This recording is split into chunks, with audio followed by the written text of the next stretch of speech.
Good morning, everyone. Thank you for joining us today. In our last deep dive, we were looking inward, right? We were tackling the huge challenge of making AI explainable and fair. Well, today, we're shifting our focus outward.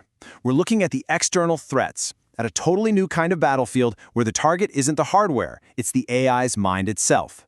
This isn't your traditional cybersecurity playbook, it's something way more subtle and honestly, potentially, a lot more dangerous. And that quote right there, that's really the question at the heart of our session today. We're moving beyond the kind of hacking that targets servers and firewalls. We're going to dive into how these incredibly complex AI systems can be deceived, manipulated, and corrupted in ways that, normal software just can't be. This is the story of the AI battlefield, where the weapons aren't viruses or malware, but cleverly crafted data designed to exploit the very logic of machine intelligence. Okay, so here's our game plan for today. First, we're going to explore how an AI's perception can be fooled, which is fascinating stuff. Then, we'll get a little darker and look at how its entire education can be corrupted right from the start. After that, we'll talk about a new kind of digital heist where the AI model itself is the prize.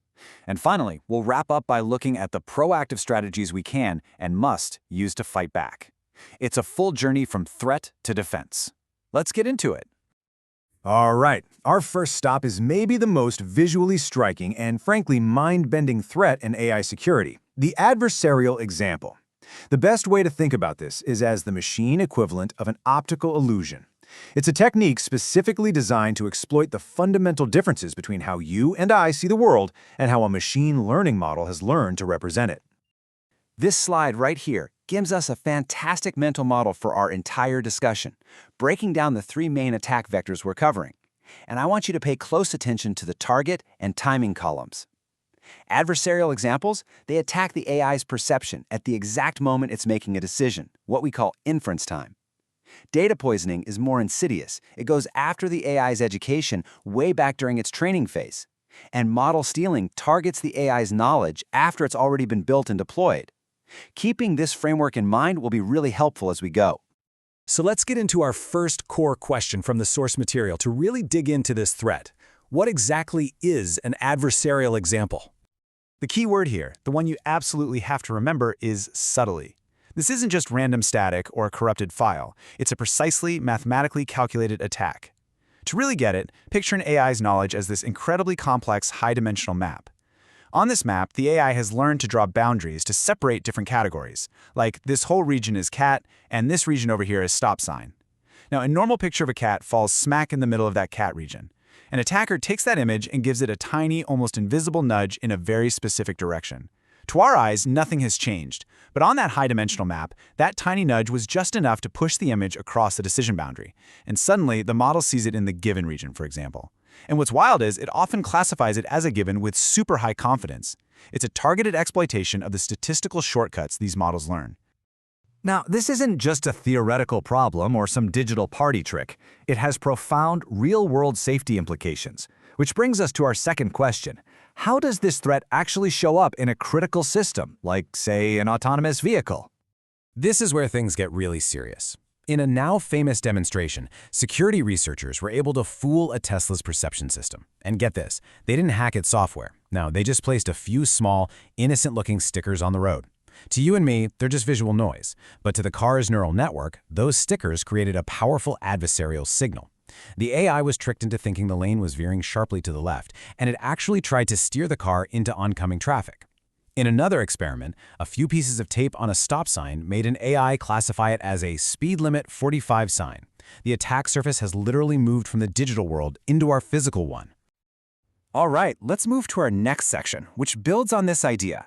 If adversarial examples are an attack on the AI's perception at the moment of decision, then data poisoning is a far more sinister attack on the AI's very education. You can think of this as the AI equivalent of a supply chain attack.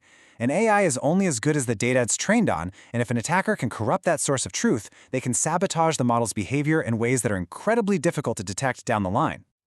This brings us to our next set of questions from the source. First up, what is this general concept of data poisoning? And second, what's the more sophisticated and frankly dangerous version of it, known as a backdoor or Trojan attack? So, an attacker trying to poison data usually has one of two goals. The first one is pretty straightforward: sabotage. They might inject a small amount of mislabeled data into a training set, say, labeling images of healthy tissue as cancerous. The goal is just to degrade the model's overall performance, erode trust, and cause chaos. But the second goal, the backdoor attack, is way more cunning. Here the goal isn't to break the model, it's to implant a hidden trigger. So the model works perfectly, 99.9% of the time, but the attacker has secretly trained it to recognize a specific, non-obvious trigger. For example, a facial recognition system could be poisoned to identify an unauthorized person as an employee, but only when they're wearing a specific pair of novelty glasses. The glasses are the secret key that unlocks the malicious behavior. Now, while executing a true backdoor attack on a well-controlled dataset is pretty tough, the world got a very public, very dramatic lesson in the dangers of data poisoning from a live learning environment. And this brings us, of course, to the cautionary tale of Microsoft's Tay. Back in 2016, Microsoft launched Tay, a chatbot that was designed to learn in real time from its conversations on Twitter. The idea was that it would get smarter the more it talked to people. Well, malicious users on forums like 4chan immediately saw this learning mechanism as a giant vulnerability. They launched a coordinated campaign to poison its education, just bombarding Tay with a relentless stream of toxic, racist, and hateful content. The result? It was a catastrophe. Learning directly from this poisoned data stream, Tay's behavior degraded at a mind-boggling rate. In less than 24 hours, it went from a cheerful bot to generating its own hateful rhetoric, forcing a very embarrassed Microsoft to pull it offline. So what's the big lesson here? Tay wasn't a sophisticated backdoor attack, not at all. But it was a powerful public demonstration of indiscriminate data poisoning. It was a massive warning sign about the risks of AI systems that learn from unfiltered adversarial environments. It proved, in the most dramatic way possible, that for an AI, you truly are what you eat. Okay, now we pivot to our third major category of threat. In this case, the goal isn't to fool the model or sabotage it, it's to steal it. You see, a trained AI model and the data it was built on are often an organization's crown jewels. They can represent millions of dollars in research and development. So a whole new class of attacks is aimed directly at stealing this intellectual property and the sensitive data that might be hidden inside. And this leads us to our next critical questions. How can an attacker steal a proprietary AI model without ever having to breach a server? And maybe even more frighteningly, how can they actually pull out the private, sensitive data that was used to train it in the first place? Let's tackle model stealing first. It turns out you don't need to be some master hacker to pull this off. An attacker can create a surprisingly faithful copy of a target model with only what we call black box access, meaning they can just use it like a regular customer through an API. This is called a model extraction attack, and it often uses the student-teacher method. The attacker, the student, just hammers the target teacher model with thousands and thousands of queries. For each query, they record the output, not just the final answer, but the competence scores too. They then use this massive log of question and answer pairs to train their very own model to perfectly mimic the behavior of the original. It's a direct theft of intellectual property, no hacking required. But stealing the model's logic is only half the story. This is where the privacy implications become truly terrifying. Let's look at two ways attackers can pull private data out of a model. First, there's membership inference. This is like a digital detective trying to figure out if a specific person's data was used to train the model. Imagine an insurance company probing a hospital's cancer prediction model. By carefully observing how the model responds to queries about John Smith, they might be able to infer, with high probability, that his health record was in the training set, a massive leak of his sensitive information. Then there's model inversion, which is even scarier. This attack tries to reconstruct the actual training data. For example, an attacker could probe a facial recognition model and literally generate a recognizable, if maybe a little fuzzy, image of someone from the training data, a direct leak of biometric information. Okay, we have spent a lot of time on the threats, and I know it can feel a bit grim. So let's shift the narrative. Given this new and incredibly complex battlefield, how do we actually fight back? A reactive defense, just sitting around waiting to be attacked, is absolutely doomed to fail. This is where we have to adopt a proactive, adversarial mindset ourselves. So welcome to the world of AI red teaming. And this brings us right to the core of our defensive strategy. What exactly is AI red teaming, and how is it different from the traditional cybersecurity we're all used to? AI red teaming borrows its name from traditional cybersecurity, sure, but its job is fundamentally different. A traditional penetration tester, or pen tester, looks for bugs in code or network misconfigurations.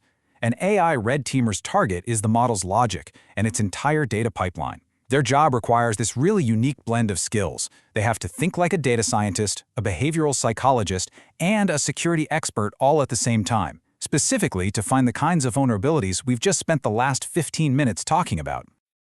So what does an AI red team actually do day to day? Well, their toolkit is basically a direct mirror of all the threats we've just discussed. They perform systematic adversarial testing to find those deceptive inputs. They audit the data pipeline to look for any poisoning vulnerabilities. They literally try to steal their own company's models to test for extraction and privacy leaks. And with the rise of large language models, they've developed a brand new skill: jailbreaking. This is the art of crafting these really clever prompts to bypass an AI's safety filters, like tricking it into answering a harmful request by framing it as a hypothetical role-playing scenario. Essentially, their job is to find all these cracks before the real attackers do. We have covered a ton of ground, from perceptual deception all the way to data corruption and intellectual property theft. So let's bring it all together with our final summary question. What is the single most important thing to take away from our tour of the AI battlefield? The key takeaway is that the attack surface has fundamentally changed. We're no longer just protecting networks and servers, we're protecting an AI's perception, its education, and its very knowledge. The threats we've seen today, adversarial examples, data poisoning, model theft, these aren't just bugs in the code, they are exploits of the model's logic itself. And this requires a completely new security mindset, one that is proactive, adversarial, and really embodied by the practice of AI red teaming. This is the new mindset we all need to adopt. If there's one single thing you remember from our session today, let it be this.